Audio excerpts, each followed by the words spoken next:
মুহাম্মাদুর রাসূলুল্লাহ সাল্লাল্লাহু আলাইহি ওয়াসাল্লাম। আমার ভাইরা, ৫ নাম্বার, আল্লাহ তাদেরকে অপছন্দ করেন যারা অহংকার করে। আল্লাহ নবীজি বলেছেন, লা ইয়াদখুলুল জান্নাতা মান কানা ফি কলবিহি মিসকালা যাররাতিন মিনাল কিবর।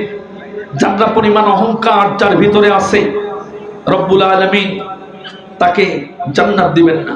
ওই লোকটা জান্নাতে যাবে না। আমরা কত ধরনের অহংকার করি, টাকার অহংকার, ক্ষমতার অহংকার, বাড়ি গাড়ির অহংকার, বিভিন্ন রকমের অহংকার করি। অথচ আপনি এখনই মারা যাবেন, আপনাকে কেউ আর মানুষ বলবে না, লাশ বলবে।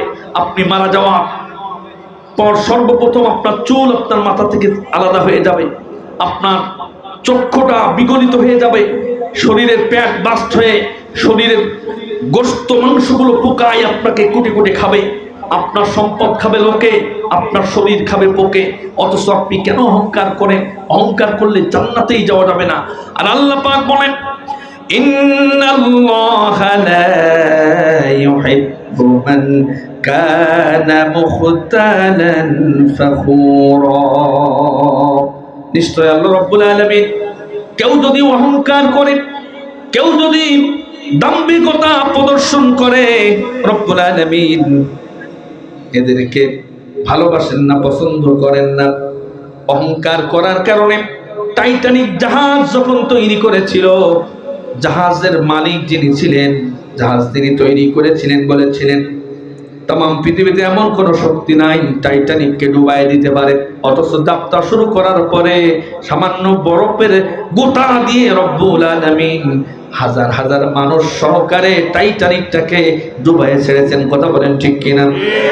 অহংকারটা হলো শয়তানের গুণ। আল্লাহ হাদিসে কুদসির ভিতরে বলেছে, অহংকার হলো আমার পোশাক। কেউ যদি অহংকার করে, সেজন্য আমার পোশাক নিয়ে, আমার চাদর নিয়ে টানাটানি করে, আর আমার চাদর নিয়ে যদি কেউ টানাটানি করে, আমি তারে জাহান্নামে ফেলায় দেব, আমি তাকে জাহান্নামে নিক্ষেপ করব। কেউ যদি অহংকার করে, আল্লাহ রাব্বুল আলামিন তাকে বড্ড অপছন্দ করেন। ইবলিস শয়তান অহংকার করার কারণে শয়তান হয়ে গেছে। আল্লাহ আদম আলাইহিস সালামকে যখন বানিয়েছিলেন, ইবলিসকে বলেছিলেন তুমি সিজদা দাও। ফাসাজাদু ইল্লা ইবলিস, সমস্ত ফেরেশতারা সিজদা দিয়েছিল, কিন্তু ইবলিস বলেছিল আমি হলাম আগুনের তৈরি, ওয়া খালাকতাহু মিন তিন। এই আদম হলো মাটির তৈরি, আগুন জ্বালালে তার লেলিহান শিখা উপরের দিকে যায়, আর মাটি যদি এরকম ছেড়ে দেওয়া হয় উপর থেকে নিচেই নেমে যায়, আমি তো উপরের দিকে যাব, আমি আগুন থেকে তৈরি, আর ও তো নিচেই যাওয়া। আদম আমি কি করে তারে সিজদা দেয়? যেই অহংকার করেছে, আল্লাহ পাক আয়াত নাযিল করেছেন এ ব্যাপারে, আবা ওয়াস্তাকবারা ওয়া কানা মিনাল কাফিরিন। শয়তান অহংকার করলো, সিজদা করতে অস্বীকার করলো, সে কাফের হয়ে গেল। আল্লাহ পাক বললেন, ক্বালা ফাখরুজ ইন্নাকা রাজিম, তুই হলি অভিশপ্ত, তুই বের হয়ে যা এখান থেকে। শুধুমাত্র অহংকার করার কারণে শয়তানের এই পরিণতি হয়েছে। ফিরাউন অহংকার করার কারণে ডুবে, একেবারে নীল দরিয়ায় ডুবে মারা গেছে। অথচ মৃত্যুর আগে মূসা আলাইহিস সালামকে একটুও ছাড় দেয় নাই। মূসা আলাইহিস সালামকে মারার জন্য তার দলবল সহকারে এমন ভাবে তাড়া করেছে, মূসা আলাইহিস সালামের সাথে এতটাই অহংকার দেখিয়েছে, রব্বুল আলামিন তাকে অহংকার করার কারণে ডুবায় মেরেছে। আমার ভাইয়েরা, কেউ যদি টাকনুর নিচেই কাপড় পরে, এটাও হবে অহংকার। নবীজি বলেছেন, অহংকার করে যারা টাকনুর নিচে কাপড় পরবে তারা জাহান্নামে যাবে।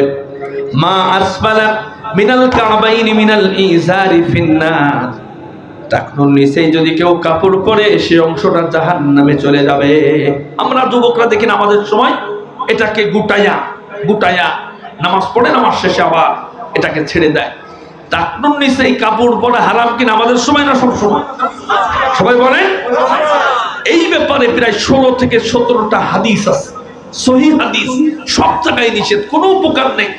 আধুনিক বিজ্ঞান বলছে ছেলেদের যদি টাকনুটা বের করে রাখে, এই টাকনুটা যদি বের করে রাখে পায়ে, তাহলে সূর্যের তাপ সেখানে লাগার সঙ্গে সঙ্গে তার যৌবন শক্তি তার বৃদ্ধি পায়, সে সহজে বুড়ো হবে না। জোরে বলেন সুবহানাল্লাহ।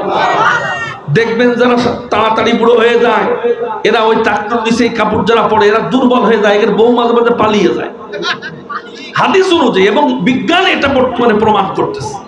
কিন্তু কিছুদিন দেখা গেল যে আমার শহরে টাকনুর নিচে কাপড় পরলে দেখে যে পুলিশে ধরে নিয়ে যাচ্ছে। কেন? বলছে এরা নির্দিষ্ট কোন একটা দলের লোক ধরে নিয়ে যায়, অথচ এটা তো নবীর দলের লোক। নবীজি বলেছেন যে এর নিচে কাপড় পরা যাবে না। আমার ভাইয়েরা, এটা যদি হয় তাহলে কিন্তু তুমি সীমা লঙ্ঘন করলে এবং তুমি অহংকার করলে।